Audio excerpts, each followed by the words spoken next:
Good morning, brothers and sisters. Good morning. Let everything that has breath praise the Lord. So we praise our Father, our God, our Creator. And I hope and I pray that all is well with you.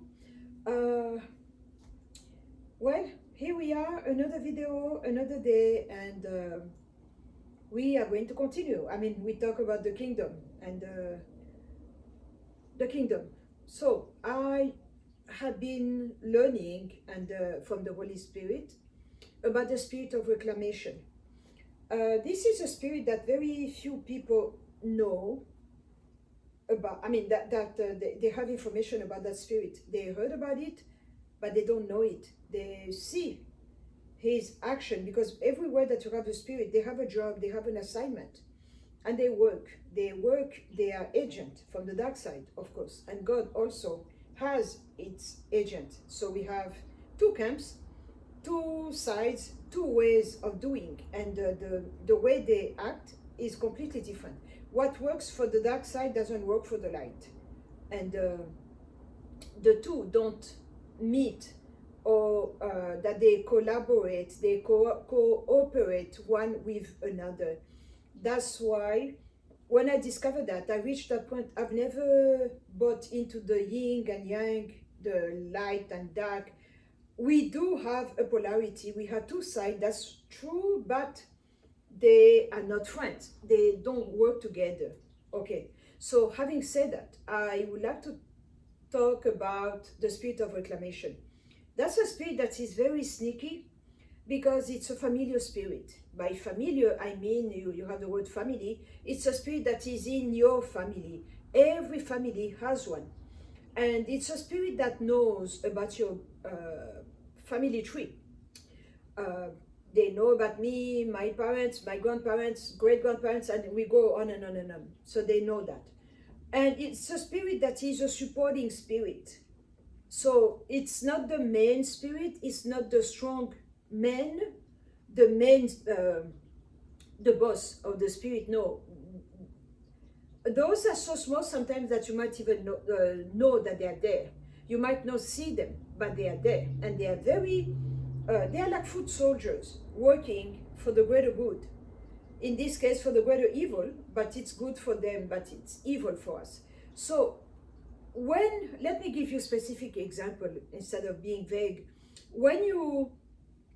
Let's say your great grandmother in the 18th century went to see a witch doctor or a shaman or a sangoma, whatever the name you choose, a wise person. They went to consult one, and they had a reading, meaning a divination, seance. They do that, and once you go there, you do that, your name is written in the book of death. There is such a thing as a book of death. There is a book of life. We have many verses in the Bible that mention it, many books in the Bible that mention the book of life. The one that comes to mind right now is in the book of Apocalypse. So there is a book of life, there is a book of death. So when you go to a witch doctor, your name is written in the book of death. And the way we do things here on earth, we learned it or we got it from the spiritual realm that is above us. What do I mean by that? You could become a member of a club or a bank, and because you are a member, your wife, your spouse becomes a member too, and your children become members. That's how Satan likes to do it. So when you have your grandma, great grandma, who want to consult and do a witch doctor, she will do that, and then her name is written. And if she doesn't repent before the Most High and doesn't recant and take back what she gave, what do I mean by that, by what she gave? When you go to a witch doctor, you go to someone that has more capacities than you. So it's a teacher, student, or doctor, patient, ancient one or elder, and a younger person. So you put yourself into that submissive position where you learn from that person. you receive from that person, you agree with that person. So when you start repenting, you need to take back your respect, your agreement, your submission, and most of all, your money or livestock. Maybe they ask you for a chicken to sacrifice to the dead ancestors, or a cow or a goat, whatever the case might be. You need to repent and take it back, because that will open door to your life, your spouse, and every child that you are going to have. And when you have your children, let's say you have 5 of them, at their turn, when they get married, they start being parents, that lineage is also included, and so forth. So that's how you can have 4 or 5 generations, one after another, that are attacked by the spirit of divination. And that spirit of divination used to work, or was the boss of that witch doctor that your grandma went to consult. So when you do that, then that spirit enters in your family, because your grandma went willingly. She even paid with her money, with her resources. She paid. So that spirit has not only access to your resources, to your livestock, and your source of wealth, and now your children. That is the most important source of wealth there is, lives, human lives. So that spirit will come and dwell with you. So if your grandma had 5 children, the spirit will lay down all the children and look and observe them, and start attacking according to their destiny, because our destiny is already written. In the Psalm 139, it says, you wrote the days. My days are already written. So my destiny is already written by God, my creator, the Holy One of Israel. So he knows what he has prepared for me. So that spirit will look and start attacking me according to my mind, because we are not all the same. We are not all equipped to do the same thing or to have the same assignment. So that's how the spirit will attack. And if you have people, we call it in Swahili, you have a strong mind, a strong spirit, then they need to bring in smaller spirits that are going to make you weak, because God is the one giving the strength. God is the one, when he created a vase for beautiful flowers, you are a vase, and he will fill you up like a vase. You have a container to put water, another container to put salt. So those 3 containers don't have the same function. So you could have 5 children, you produce them, they look like you, but they are not equipped to do the same assignment here on earth, in the kingdom. So Satan knows that, and he's going to start attacking us. So to the prophet, he's going to give you a spirit of lust. There is no way you can be a real prophet, a serious one, taken seriously by God, if you are lustful. It could be lust of the eye, you lust after men, or worst, you could be bisexual, or the lust of money, that people can come and start paying you for your prayers, paying you for your labor. I'm talking about spiritual labor, and that is not good. So if someone was supposed to be a preacher, an evangelist, that enemy will come and put in a spirit of that needs alcohol and drugs or substance abuse. So you cannot function without that. You need that to operate. But if you're in that zone where you're high and stoned, the Holy Spirit cannot come. So the Holy Spirit is going to leave you. He's going to withdraw himself and leave you.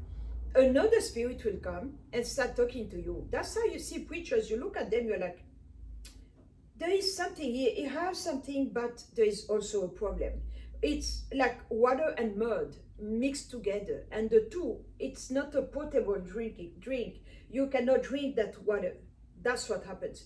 But you need to go back. Where is that problem coming from? Go back. And that's why the church today, if you ask me, the Holy Spirit is still the same, because he's the same yesterday, today, and forevermore. He hasn't changed. He has his standard. I'm 5'4". It's like I want to go play basket with an NBA player. I cannot tell them lower the basket to accommodate me. The basket is there. That's the standard. It's up to me to rise to go to that level. They are not going to lower it for me. So that's how God is. He is a loving Father. He is a loving God. He is watching and waiting. And come unto me, all of you that are heavy laden and weary, and I will give you rest.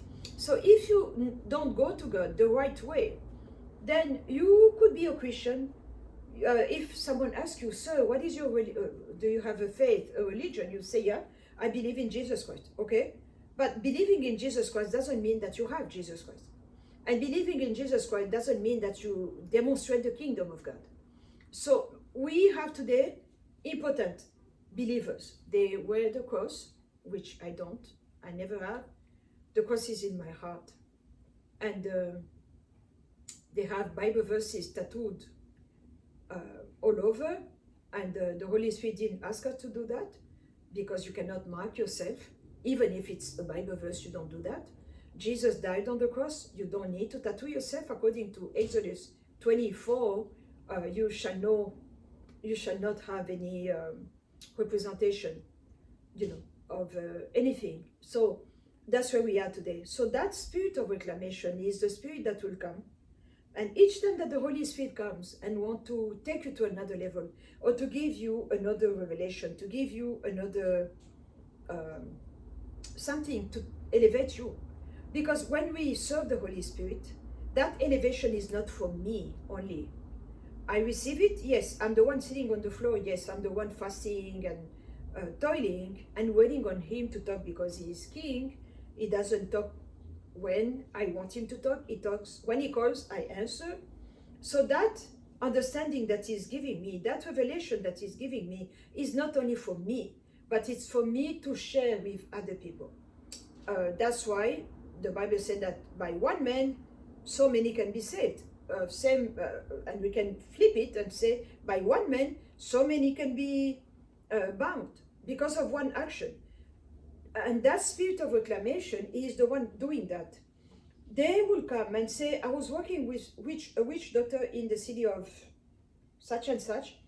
A grandmother came and consulted my physical representative. I am the invisible part. Everywhere that you have a shaman, there are two or more. You have the physical one, and then the spirit guide that talk to him.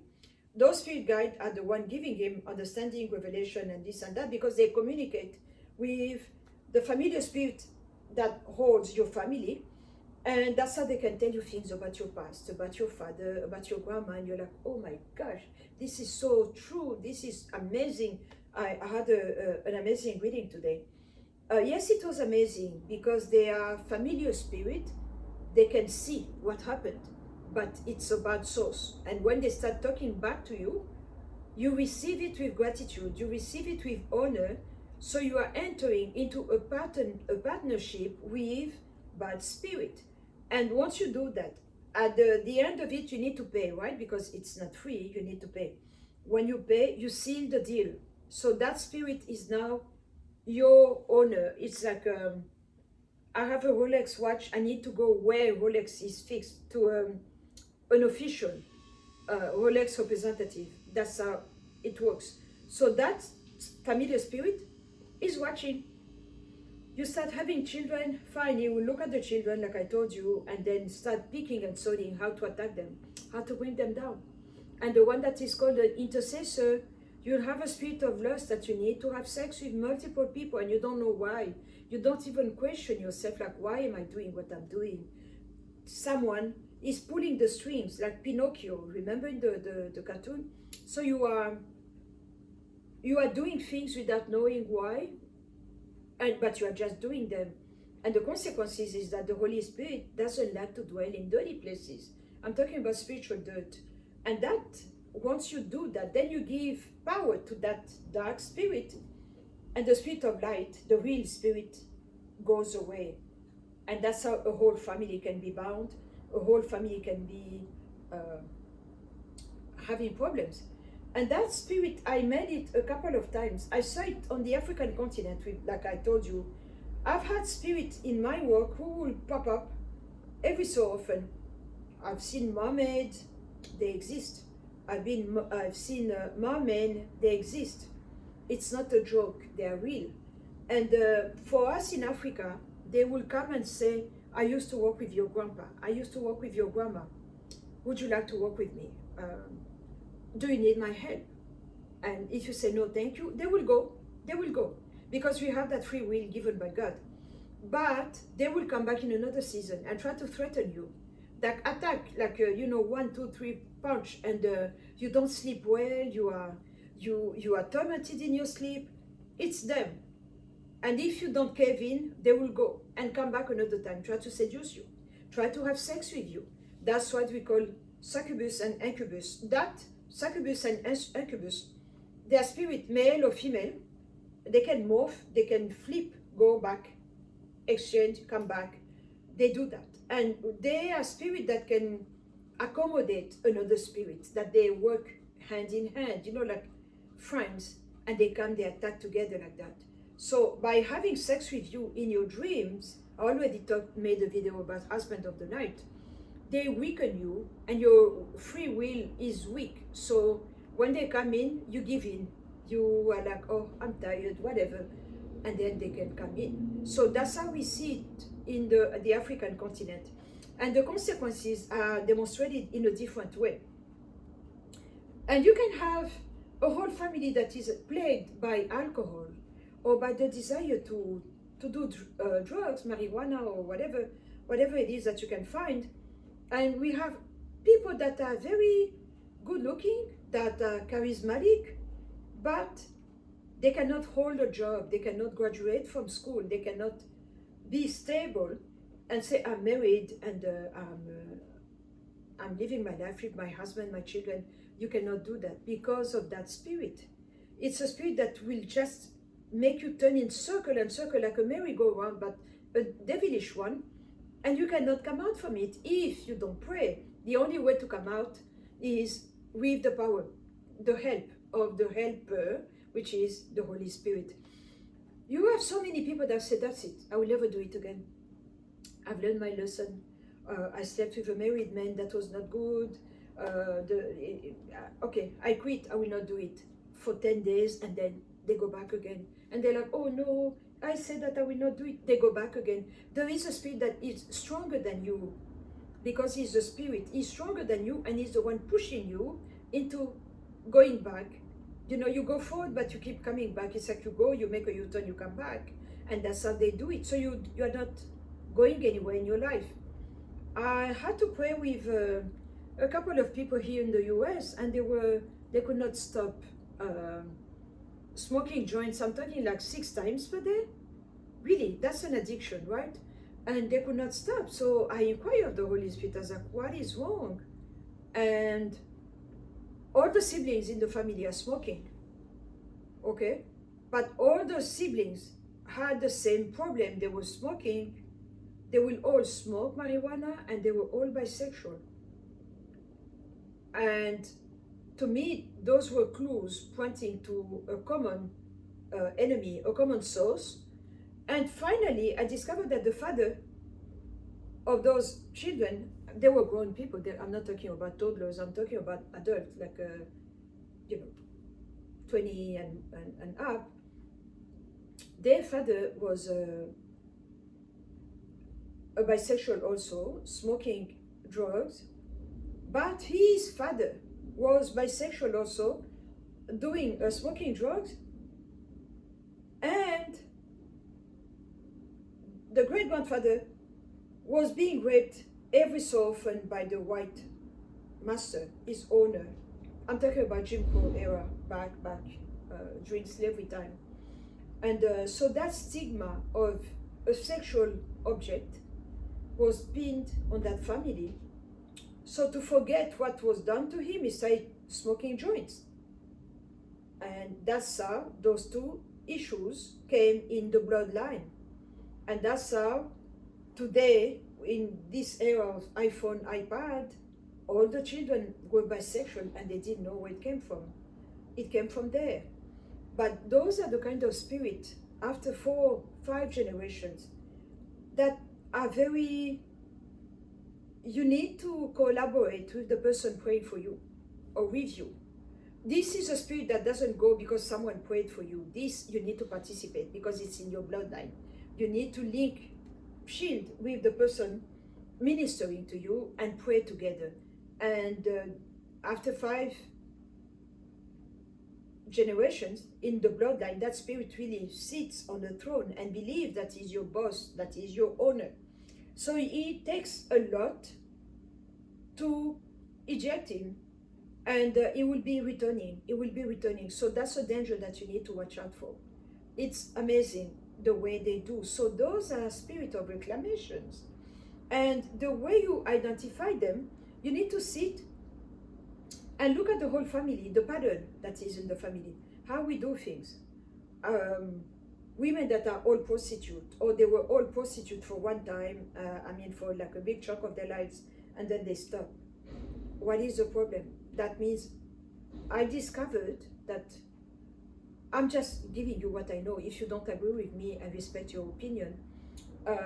Where you have prostitute, they are those who know what they do are one group, and then the other do something without knowing why.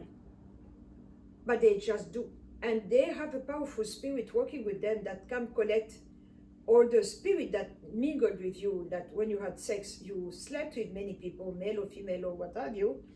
That spirit will come and collect those people and take it. And those people are bound by a higher spirit and they don't even know what happened. And then you have another group, they know what they do, they are willing to do what they do, and they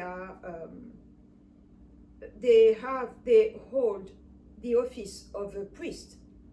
And they gather those spirits, those men, those sperm, and they give it to Satan. It's unbelievable things that I discovered. So that's what I wanted to share with you about the spirit of reclamation. It's a very powerful spirit. It's a small one, a supporting spirit, but it's powerful because they know how to play on your emotions, and they can come talk to you in your dreams. That's why it's important to pray and to have a clean life and to have your armor, the armor of God, according to Ephesians 6. We need to have that armor because it makes a difference. I'm telling you, it does. And it will shield you and protect your mind, your ears, because Jesus said, my sheep know my voice, another they will not follow. So if you don't, you don't have your armor, you can be gullible and just receive from any spirit that will come and talk to you. And those are familiar spirits, and they can come and mess up your life.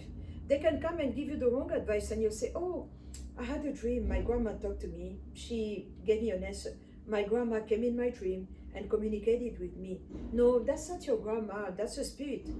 And a spirit, not a spirit come from God, the Holy Spirit, because he has his messengers also. So we need to be careful. That's what I discovered about spirit of reclamation. They don't like to lose people, you know, and it's like you've been a member of Freemasonry, unless you stop and say, this is where I draw the line, this is where we stop. It's over. No one will be another Mason in my family. And you start preaching to the family, so they will not go to that thing. They will willingly and automatically take generation after generation. A baby is born, they take you. You are incorporated into something you don't know, but you are just there, and it feels good. It feels good because your family has been in that setting for a long time. It's like you're in a nice warm swimming pool. You are there, you enjoy it, and you don't know any better. So you need to hear another voice, see another power. And I'm talking about the opposite power, which is the power of our Redeemer. Then that will open doors for you, and the light will come on and say, oh my God, what have you been, why, how? There are things, after all these years serving the Holy Spirit, 18 years exactly, I look back 20 years ago, 25 years ago, I'm like, I was there, I did it, I remember, I was there. I'm not making up excuses for myself, but I'm ashamed of my actions. I'm amazed that I was such a comfortable sinner. But grace has found me. And that grace, when grace comes, once you repent, once you let go, you renounce, you denounce, and you sever ties with those spirits, then the Holy Spirit will come and fully take you and fully fix you and mold you and rearrange you and make you a new creature. So I look back, I say, thank you. Grace came for me.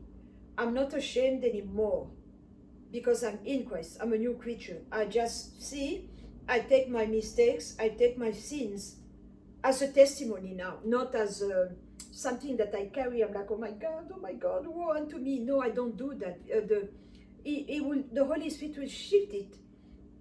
And that's why once He forgives you, you are forgiven. And you know that you're forgiven. You know that you have victory over sin. You know that the finished work of the cross was for this reason.